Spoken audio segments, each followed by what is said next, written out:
हमारे संविधान में 5 प्रकार की रिट की व्यवस्था है, जिसको रिट की गारंटी माननीय उच्च न्यायालय और माननीय सर्वोच्च न्यायालय के पास। माननीय उच्च न्यायालय अनुच्छेद 226 के अंतर्गत उसको रिटों में शक्तियां प्राप्त हैं। माननीय उच्चतम न्यायालय को अनुच्छेद 32 के अंतर्गत वही शक्तियां प्राप्त हैं। रिट इसे 5 प्रकार की होती है। पहली, हाइबियस कॉर्पस रिट, जिसको हिंदी में कहते हैं बंदी प्रत्यक्षीकरण लेख अथवा बंदी प्रत्यक्षीकरण रिट।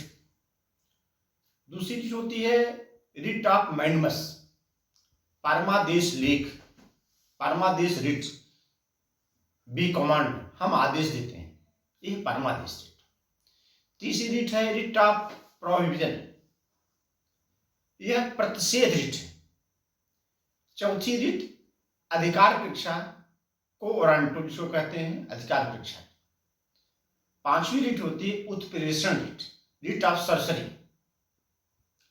अब आप समझिए रिट ऑफ हाइबियस कॉर्पस। हाइबियस कॉर्पस क्या है? इसका मतलब जब किसी व्यक्ति को निरुद्ध किया जाता है, जब किसी व्यक्ति को बंदी बनाया जाता है, कोई बंदी बनाता है, तो वो अपनी अर्जी, अपनी बात यदि न्यायालय में कहता है, तो कहना चाहता है, तो न्यायालय जो है इनको जो है रिट ऑफ हाइबियस कॉर्पस के तहत उसको ट्रीट करता है और उस व्यक्ति को आदेश देता है कि जो व्यक्ति उस व्यक्ति को बंदी बना रखा है, तो उस व्यक्ति को आदेश देता है कि वो बंदी को, जिसको अपने बंदी बनाया है, उसको सशरीर न्यायालय में प्रस्तुत कीजिए। जब देखता है न्यायालय कि जो बंदी बनाया है वो अवैध रूप से बंदी बनाया गया है, विधि के अनुरूप, विधि जैसा कहता है ला अनुसार बंदी बनाया नहीं गया है, तो उसको जो है छोड़ने का आदेश दे देता है, उसको मुक्त कर देता है। उस बंदी जो अपनी बंदी बनाया है उसके चंगुल से तो मुक्त कर देता है। यह है बंदी प्रत्यक्षीकरण लेख अथवा बंदी प्रत्यक्षीकरण रिट। दूसरी रिट है writ of mandamus, we command, हम आदेश देते हैं। इसमें जो है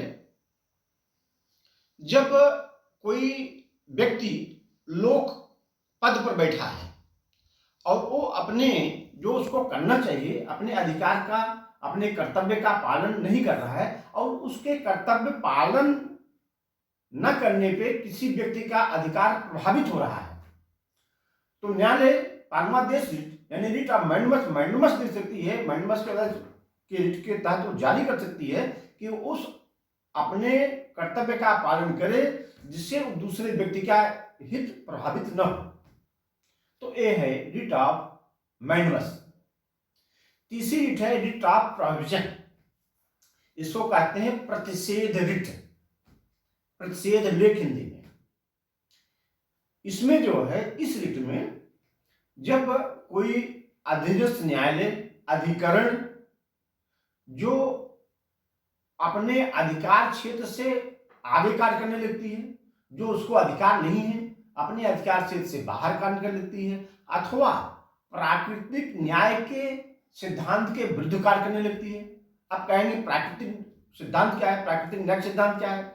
प्राकृतिक न्याय सिद्धांत आर्ली आल्टम पैक्टम, दूसरे पक्ष को सुनो। जब अदालत में दो व्यक्ति आते हैं तो दोनों पक्षों को सुनती है अदालत, उसके बाद निर्णय करती है। कि दोनों पक्षों को नहीं सुना जाता है तो प्राकृतिक न्याय के सिद्धांत के विरुद्ध होता है। प्राकृतिक न्याय के सिद्धांत में दोनों पक्षों को सुना जरूरी है, आवश्यक है। तो इसमें रिट ऑफ प्रोहिबिशन यानी प्रतिषेध रिट में जब अधिकरण अथवा अधीनस्थ न्यायालय ऐसे कार्यों को करता है जो उसके अधिकार क्षेत्र में नहीं है अथवा अधिकार क्षेत्र के बाहर कार्य करने लगता है, तो इसको रिट ऑफ प्रतिषेध रिट कहते हैं। जब अधिकार अपने अधिकार क्षेत्र से बाहर अधीनस्थ न्यायालय अथवा अधिकरण कार्य करने लगती है, तब इस रिट को जारी करके इसमें निहित शक्तियों का प्रयोग करके माननीय उच्च न्यायालय अथवा सर्वोच्च न्यायालय उस अधीनस्थ न्यायालय अथवा अधिकरण की कार्रवाई को रोक देता है, वो आगे कार्य नहीं कर सकता। अब चौथी रिट का नाम है रिट ऑफ क्वो वारंटो। इसका मतलब है अधिकार परीक्षा लेख, अधिकार परीक्षा रिट। अधिकार परीक्षा रिट में न्यायालय उस व्यक्ति से पूछता है जो कोई लोक पद धारण किया हुआ है, तो उस व्यक्ति से पूछता है यह बताए न्यायालय को किस आदेश से, किस अधिकार से वह उस पद पर बैठा है। और न्यायालय ये देखता है कि और समझता है कि वो जिस लोक पद पर वह व्यक्ति जो बैठा है वह उसको विधिक अधिकार उस पद पर बैठने का नहीं है, तो वह उसके पद से हटा देता है उसको। यह है रिट ऑफ क्वो वारंटो अर्थात अधिकार परीक्षा। पांचवी रिट का नाम है रिट ऑफ सर्सी, उत्प्रेषण रिट।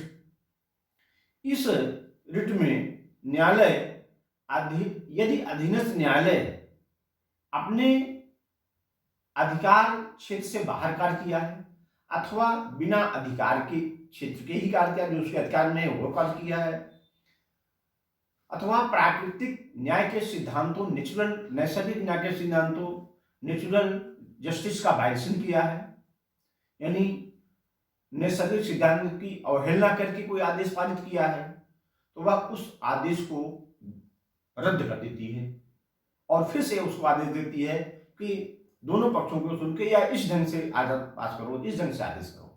यह है पांचों रिट, जिसकी गारंटी माननीय उच्च न्यायालय ने लिया है 226 में, माननीय सर्वोच्च न्यायालय ने अनुच्छेद 32 में लिया है।